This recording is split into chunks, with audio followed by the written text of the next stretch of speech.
Happy Easter. My favorite day of the year for sure.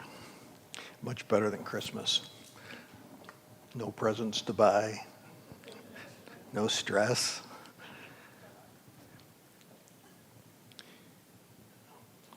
Our lesson this week comes out of the Gospel of Luke.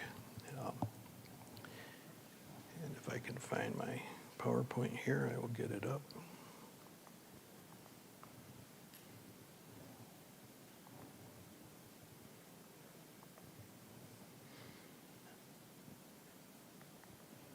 Chapter 24, verses 13 and following.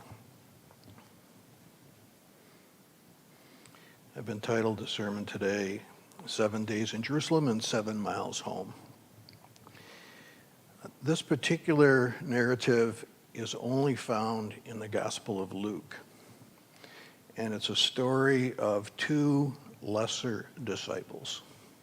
You know, there were the 12 who Jesus named as apostles, but there were also 70 disciples. They were followers of Jesus, but they didn't have that particular calling to go out into other places. And our story today is about a couple of those people who were among the 70. One of them is named, one of them is not named. And it's really an interesting story, I think, because it's a story of what happened late in the day on Easter. It wasn't until later when people actually realized that Jesus was still alive. It took, even though the angel came and spoke with some of the women and spoke with different ones, it wasn't generally known, the resurrection was not generally known until later as Jesus began to be around them. He was with them for 40 days after this and spoke with them and taught them things. This particular week, what we call Holy Week now, it was really action-packed. You know, Jesus comes into Jerusalem, everybody's singing to him, and everything's cool. He gets in there, and all of a sudden the priests didn't like his usurping their religious position. The Romans under Pilate did not like the fact that Jesus was being proclaimed king. And Herod didn't like it because he was the king of the Jews. He was just like his father who murdered the babies in Bethlehem when the wise men came and said, "Where is he who's been born king of the Jews?" Now it's his son is in charge. And so these three people come together and conspire to put Jesus to death. And what the people saw was a mockery of a trial, and they saw Jesus crucified as people were coming and going in that section of Jerusalem. They saw the three thieves on the cross. And so it was really an absolutely horrible situation in the hearts and minds of those people who loved Jesus and those people that knew Jesus. And so at this point in this particular narrative, nobody knows that Jesus is alive yet. They've heard about it, but nobody really believed it, kind of like today. We've heard about the resurrection, but who believes it? In fact, one of the prophets in the Old Testament said, "Who has believed our report?" So it's definitely not a thing that you could really believe without seeing, I don't think. And so we have a couple of disciples who are walking 7 miles home. They've been in Jerusalem for a week for the Passover. Those people who were observant of their Judaism, they would come for the whole week. And during that week, Jesus comes in, Jesus is arrested and tried, and the sky turns black with a terrible storm. There is an earthquake during that week, and a lot of houses were probably broken up. And even in the temple of God, the curtain in the temple of God was torn in half. So it was really a scary and eventful week, to say the very least. So let's move quickly. I'm on a fool's errand today. I'm going to try to tell you a lot of stuff that I don't have time to tell you about. All right, slideshow. From the beginning, here we go.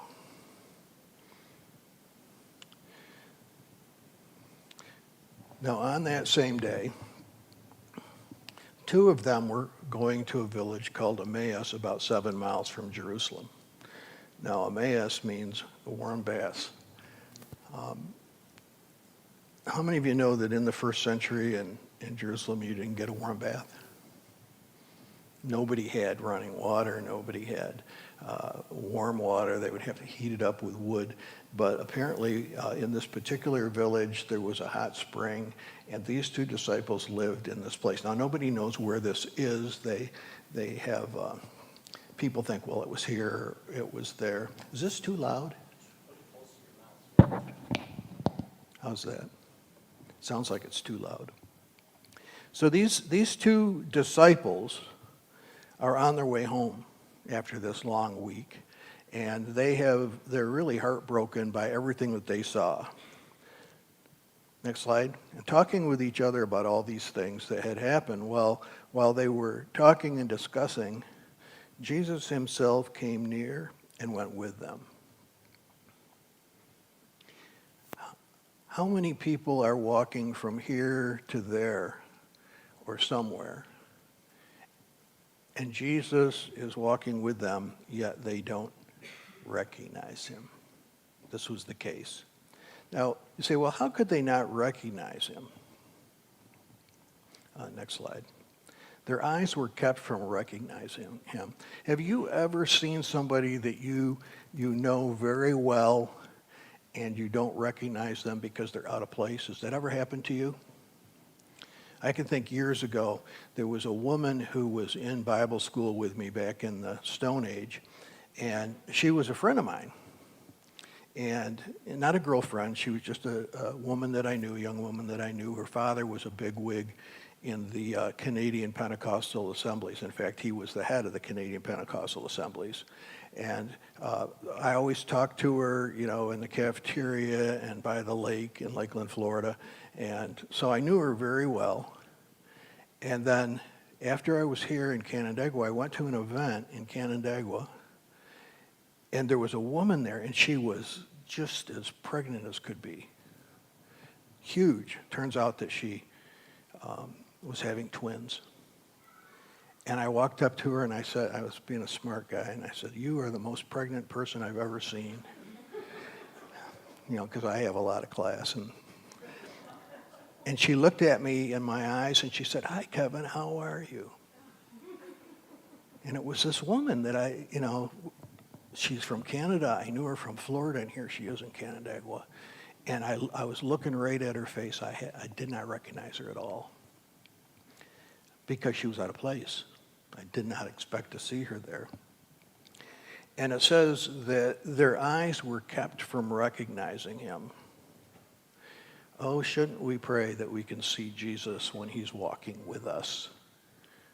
Shouldn't we be able to see who he is? But they couldn't. These were disciples who had sat under the teaching of Jesus, and here he is walking with them.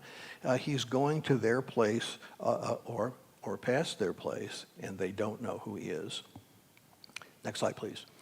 And he said, "What are you discussing with each other while you walk along?" And they stood still, looking sad. I could not find a picture online, either legal to download or not legal to download. I could not find a picture of two men standing, looking sad. They're all seated like this. I guess men. And they're all, for the most part, just one man. You can't find two. I thought that's interesting, how men look sad. But in this particular case, there they were, looking sad. Jesus is speaking to them. What are you talking about? Next slide, please. Then one of them, whose name was Cleopas, said, "Are you the only stranger in Jerusalem who does not know the things that have taken place in these days? How is it possible that you've been here in Jerusalem and you don't know what happened?" Well, I'll tell you, this guy, Jesus, he knew what happened. He was in the center of the whole thing. And they were shocked, and they said, "How is it that you don't know what happened? Why are you pretending not to know anything about this?"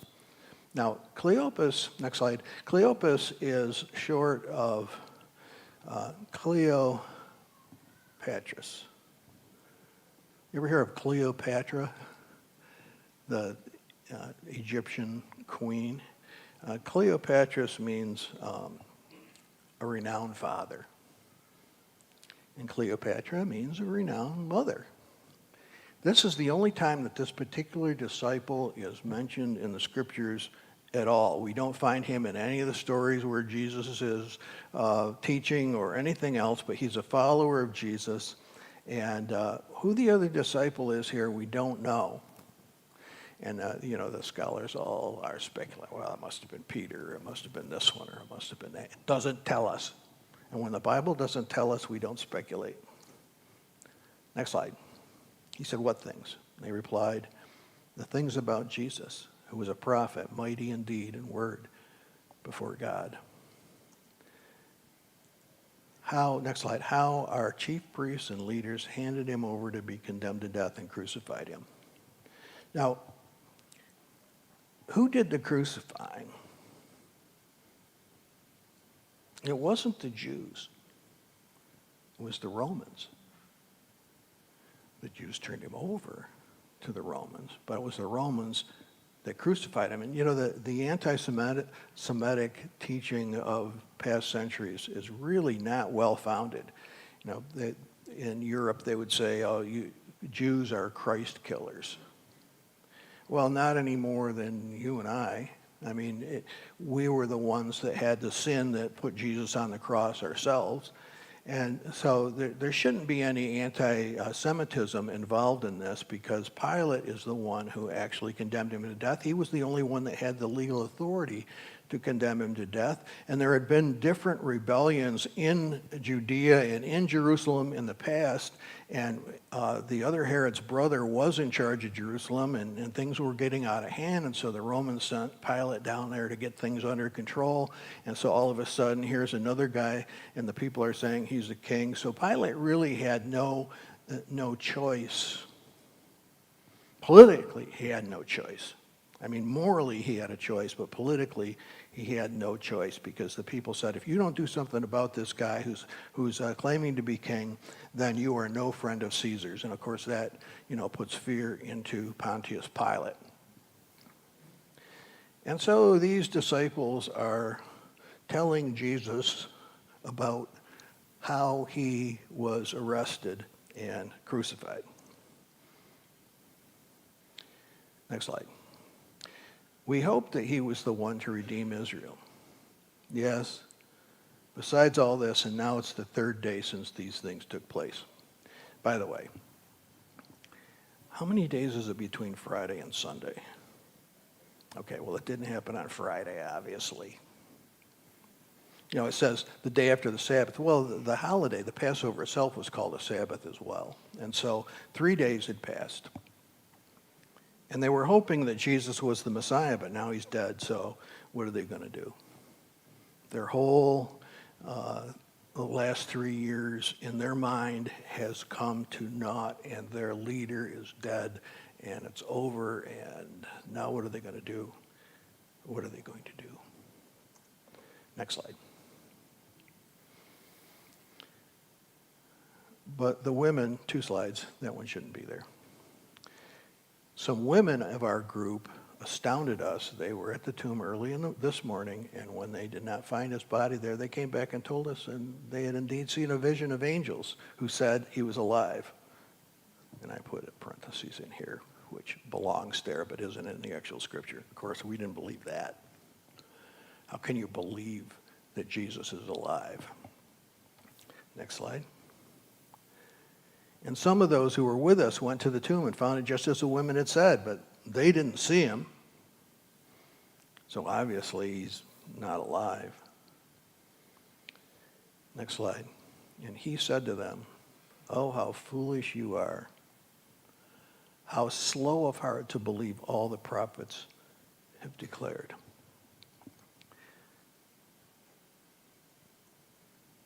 Was it not necessary that the Messiah should suffer these things and then enter into his glory?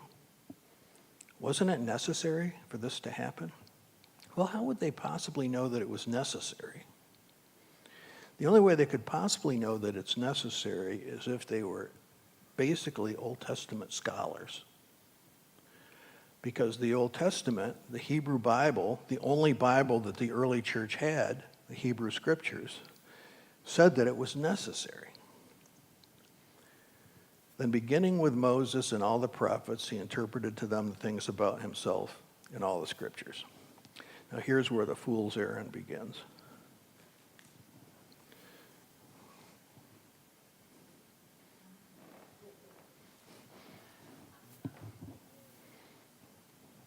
One per family, please, or we won't have enough.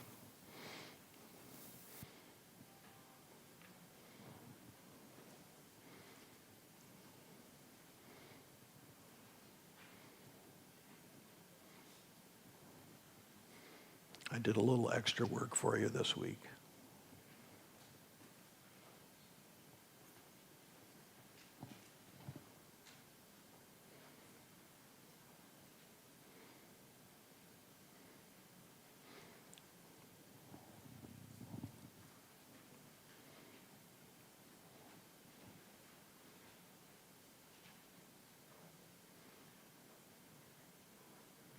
Now, it doesn't tell us. By the way, if you're watching online, you'd like a copy of this, send me an email, pastor@cheshirechurch.com, and I will send you one in PDF format.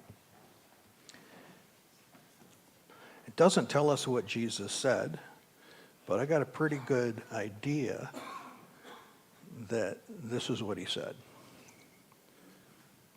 It says beginning with Moses. Now that does not mean the beginning with Moses, the life of Moses. It means the beginning of the books of Moses. The first 5 books of the Bible are called the books of Moses. So it says, beginning with Moses, he showed the things that it says about Messiah. First place, Messiah is born of a woman's seed. Very beginning. I'll put enmity between you and the woman, that's the snake and the woman, and between you and your seed and her seed, and he will bruise you on the head, and you shall bruise him on the heel.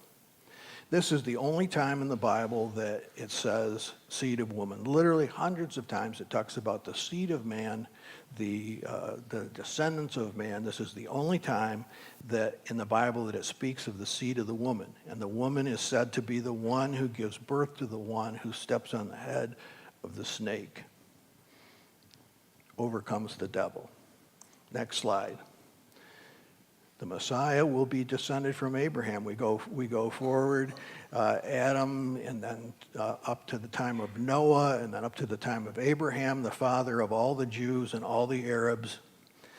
And God says to Abraham, when Abraham believed in the Lord, and it was reckoned to him as righteousness, God said to Abraham, I will greatly bless you, and I will greatly multiply your seed as the stars of heaven, the sand which are on the seashore, and your seed shall possess the gate of their enemies, and in your seed all the nations of the earth shall be blessed, because you've obeyed my voice.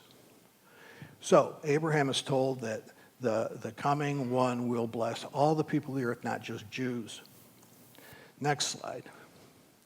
Abraham had a son named Isaac. He also had another son, but the blessing goes to Isaac. My covenant I will establish with Isaac, whom Sarah shall bear you at this season next year. And Abraham called the name of that place, the Lord will provide. Now, I don't have time to talk about this, but they went to make a sacrifice, but Abraham didn't have a sacrifice to offer, and Isaac said, what will the sacrifice be? And Isaac said, the Lord will provide a sacrifice. And when they got to the place of sacrifice, there was a ram caught in a thicket and was sacrificed, a substitutionary sacrifice. So it comes to Isaac. Next slide. May he also give you the blessing of Abraham. This is talking about Jacob or Israel. And you and your descendants with you, that you may possess the land of your sojournings, which the Lord God gave to Abraham. Now, an interesting thing about the book of Genesis, as these prophecies are mentioned in Genesis, it's all written in prose until it gets to these prophecies, and they're written in poetic form all the way through the book. What about after Jacob? Judah. The blessing goes to Judah. The scepter shall not depart from Judah, nor the ruler's staff from between his feet. So if you look at Luke and you look at Matthew, there's a genealogy of Joseph, the father of Jesus, the adopted father of Jesus in Matthew, and then there's a genealogy of Mary in the book of Luke, and it's the only complete genealogy in the whole Bible, and they both come to the birth of Jesus. They kept track, year after year, every time somebody was born, and this coming of Messiah was said to be from Judah, and the one that comes from him shall be the obedience of the people. Next slide. Prophet like Moses. Your God will rise up to you a prophet like me.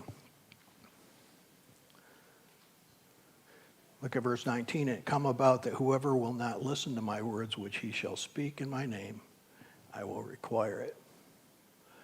So Moses said, I'm not the last word on all of this. There's another prophet coming, and if you don't listen to what he says, you're going to be in deep spiritual trouble. Next slide. Moving ahead, hundreds of years. Son of David, when your days are fulfilled, you must go to be with your fathers. I will set one of your descendants after you, who will be of your sons. I will establish his kingdom. He'll build my house. I'll be his father. He'll be my son.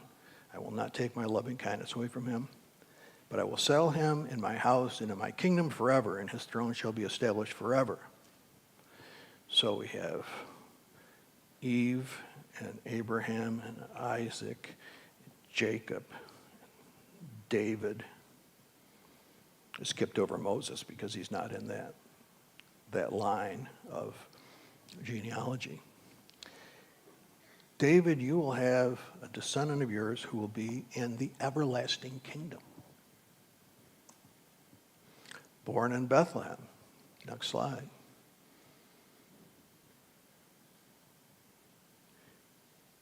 Verse 4, he will arise and shepherd his flock in the strength of the Lord and the majesty of the name of the Lord is God, and they will remain because at that time he will be great to the ends of the earth. This one will be our peace.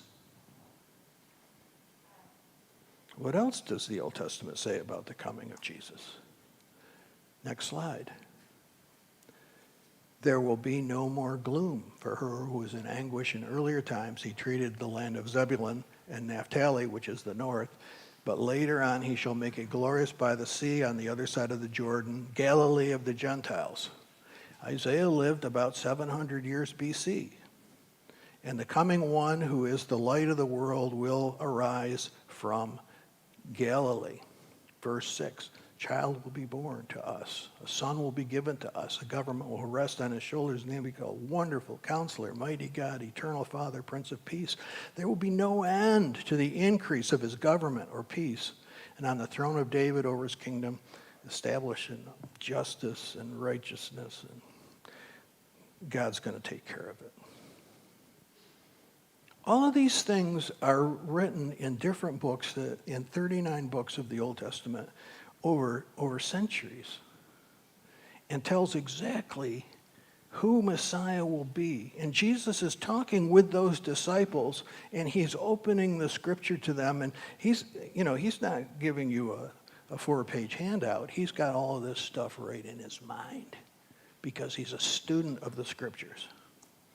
Next slide. Messiah will initiate a new covenant. Verse 32, not like the covenant I made with their fathers. This is the covenant, verse 33, I will make with the house of Israel. I will put my law within them. On their heart I will write it, and I'll be their God, and they will be my people. A new covenant.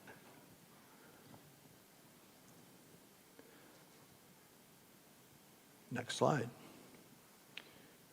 He'll be crucified. Psalm 22, verse 1, 1,000 years BC, this is written. How do you say, Pastor, how do you know that these things were written beforehand and they didn't just put all this stuff together? The Bible, the Hebrew Bible was translated into Greek in its entirety at least 175 years before Christ. There's proof of that. And when they got the Dead Sea Scrolls out, they found the book of Isaiah, and it says the same thing that the book of Isaiah that they had afterwards said. Psalm 22, why have you forsaken me? Didn't Jesus say that on the cross? All who sneer at me, they they wag their head. Commit yourself to the Lord. Let him deliver him. Well, they actually said, you committed yourself to the Lord. Let the Lord deliver you.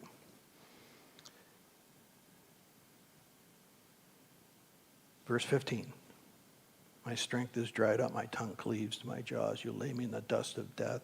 Dogs have surrounded me, evildoers encompass me. They pierce my hands and my feet. I can count my bones. They look, they stare at me. They divide my garments among them.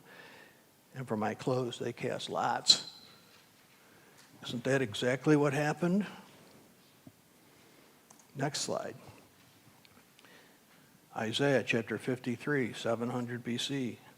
Who has believed our message, and to whom has the arm of the Lord been revealed? He grew up like a root out of parched ground. He's an ordinary guy, didn't look all that great. He's despised and forsaken, a man of sorrows. Surely our griefs he himself bore, our sorrows he carried. Yet we ourselves esteemed him stricken, smitten of God, and afflicted. He was pierced through for our transgressions. He was crushed for our iniquities. The chastening of our well-being fell upon him. These are the things that Jesus is explaining to them in their 7-mile walk, and it took about 3 hours to walk that 7 miles. And so he obviously said a little bit more about each of these things, but I'm pretty sure these are the exact passages that he did, because these are the most important prophetic passages in the Old Testament. Next slide. Verse 10. You will not abandon my soul to Sheol, nor will you allow your Holy One to undergo decay. You will make known to me the path of life. In your presence is fullness of joy. In your right hand there are pleasures forevermore. Now I left a bunch of things out. I left the, behold, the virgin shall bear a son, call his name Emmanuel. I didn't put that in there. And there's a bunch of other ones that are in the Psalms that we just don't have time to talk about. But as they're walking along, they came near the village to which they were going. Next slide, please. And he walked ahead as if he were going on. You know, it's impolite to say to somebody, can I come to your house and eat tonight? Now, if you were like really, really, really good friends, you know, maybe you could walk in and open the refrigerator and make yourself a sandwich. But he didn't know these people all that well. And it would be impolite to invite himself in. You know, in the East, they have different customs. And one thing I learned about India, when you're eating and you offer the person who's cleaned their plate more food, they'll go like this. See what I'm doing? They're saying no, but they're saying, put it on my plate. And that's the polite thing to do. You have to say no, but you know, if you've really got some extra, go ahead and put it on the plate. And it would be, not only would it be terribly impolite to invite yourself to someone's home, but it also would be extremely impolite not to invite them. You don't put it upon yourself to get into that house, but the person who has the house is responsible to be hospitable. And so they both did what was polite in their culture, and they said, no, stay with us. It's almost night. The day is nearly over. We'll have a nice dip in the hot spring, get cleaned up after our week in Jerusalem. Doesn't say that, but you know, there was a hot bath there, so I'd take it if I could get it. We just filled our hot tub with water last week, and you know, we've been in it a few times. It's always nice to get home in your own place, and so they said, stay with us. Next slide. And when he was at the table with them, he took bread and blessed it and broke it and gave it to them. And this is the Jewish prayer that they always say. They've said it then, they've said it before this time, and they even say it to this day. Blessed are you, Lord our God, ruler of the universe, who brings forth bread from the earth. Now, apparently, Jesus had a habit that was unusual. And it doesn't tell us what that was, but examining this story carefully, we see they had been with him when he had done this before. It says, then their eyes were opened and they recognized him, and he vanished.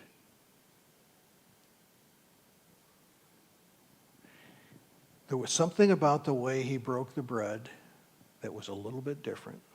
And when he did it, they realized who he was. And as soon as they could see him, they couldn't see him. Before, they could see him, but they couldn't see him. Now the opposite. They see him, but they can't see him. So, wouldn't it be a shame if you were on your way home today and Jesus was sitting in the car and you didn't recognize him? Wouldn't it be a shame if you were somewhere and Jesus was there and you ignored him? No, I was down at, I shouldn't tell you this, but I was down at McDonald's getting a breakfast. Yeah, I do eat that stuff. The breakfast I like, not the rest. And this lady came out, and she said, you can get, I forgot what she got. You can get this meal for $5. She looked me right in the eye, and I thought, there's something wrong with this lady. Why is she talking to me? We're very impolite people. We just walk right by whoever we see, and if somebody speaks to us and we don't understand where they're at. She was really, really happy that she could get that for $5. I don't know if she had much money or what the problem was. But, you go to the South and people will stop and talk to you. Not in New York. I thought it was weird. But, there's a lot of people walking around here that they could be Jesus. We could, Jesus could be in them, and we might miss it if we don't look carefully. So that's all I have today, but we will take your comments because we do have about 5 minutes for that. We talk here, you can contradict or whatever you want to do. Who has something to share?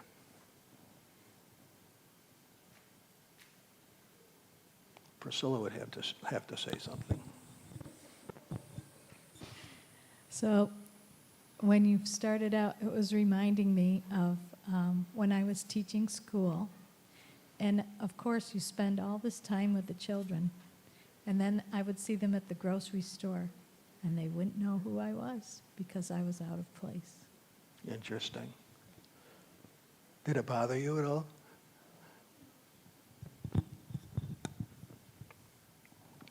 Anyone else?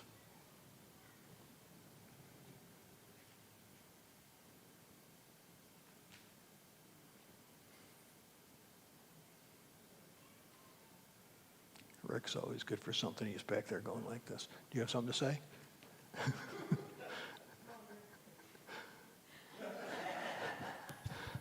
I could see he wanted to. Well, He's going. Yeah, it's, when they saw him with their natural eyes, they didn't see him for who he was. And then when they saw him for who he really was, they couldn't see him with their natural eyes. But what's interesting is that the comment they made after that was, did not our hearts burn within us as he was talking? So it's like they did recognize him with their ears. And when you go to places in the gospel, like the woman at the well, and in his conversation with her, and then his conversation with the men from Samaria, they recognized who he was because of what they heard. Because he knew something about them. Well, they understood and knew who he was. They recognized him with their ears. And you know, if you can see, you can read the scriptures. And if you read the scriptures, you can hear them. Jesus would often say, you know, he who has ears to hear, let him hear. So I would just say, listen closely, listen for him, and you will see him. Do you remember that song from the old days, Open My Eyes, Lord, that I might see Jesus? I don't know if we've ever sung that here, but that's an old song, old Christian song. Anyone else? Do you like the handout? You can study that a little bit more. I skimmed over it pretty good. I covered the passages that took Jesus 3 hours to cover in 15 minutes. Well,